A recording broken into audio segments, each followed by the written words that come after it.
You know, I think this is the first Wes Anderson movie that we have gotten without Owen Wilson or Bill Murray, which is very weird to think. But it did give us Steve Carell, and boy do I love Steve Carell. Where are the turtles? Welcome back to my channel, guys. Today we will be talking about Wes Anderson's film, Asteroid City, encompassing highs, middles, lows, and a score.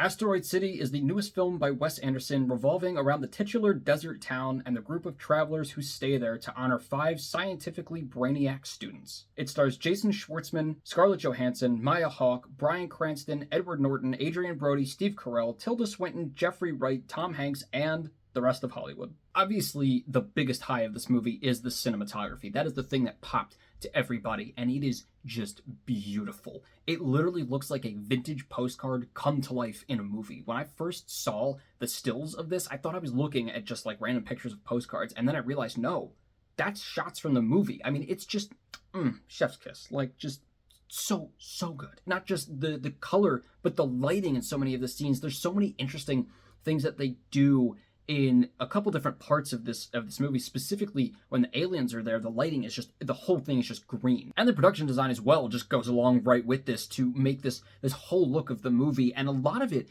is really interesting because not only is it like this very 1950s, early 60s look in terms of what they're wearing and the costumes and everything and how all of the spaces look, but a lot of the actual locations and the sets, it looks fabricated. Like, some of it, that's part of the reason it looks so like vintagey, is it looks fabricated, but there's kind of a reason for it that I don't want to spoil. It kind of gets into the subplot, which I'll bring up in a second.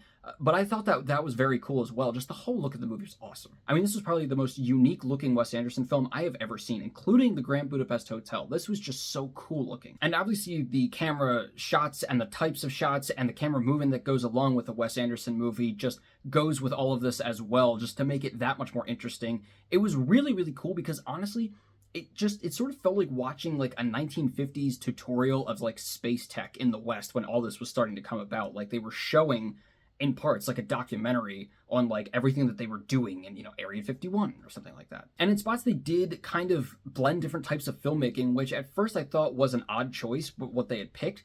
But for me, it actually kind of worked for the overall feel and tone of the movie. The tone of which is another high. Just so cool. Again, just like all this sci-fi, space, tech, Area 51 feel, like tourism in America, like the American West.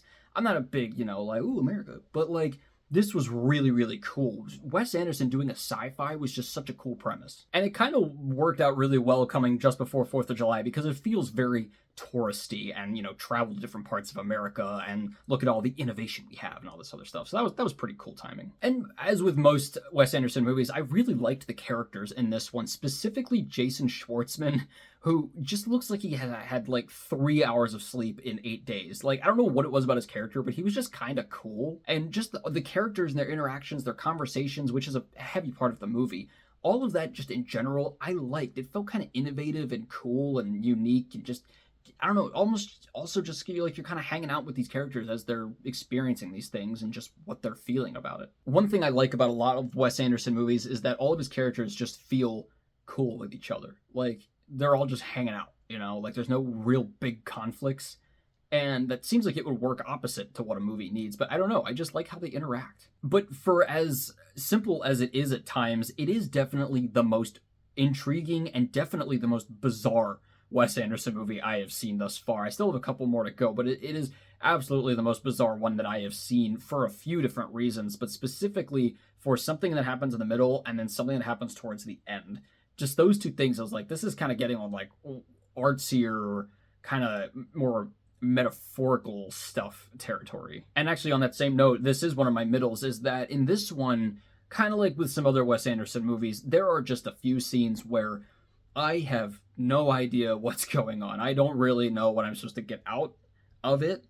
That doesn't necessarily take away from the movie because it's probably just on the next couple of watches I'll probably understand it a little bit better. Because like I said, there was some more metaphor stuff going on with this one in the way it's structured, which I'll get to in a second. But I was a little confused. I was definitely intrigued. It was cool, but I was like, what the fuck is this going on right now? I have a couple lows that sort of just combine into one big low, and that's basically the fact that the movie feels like it has a lot of potential, and it sort of wastes it. And a big reason for this is that it is sort of structured like how the French Dispatch was, where there's kind of one big thing going on, and then there's like another subplot outside of it. And I won't spoil exactly what it is, but it was sort of because of this that I felt they could have taken away that subplot. I'm not really sure what it was supposed to add.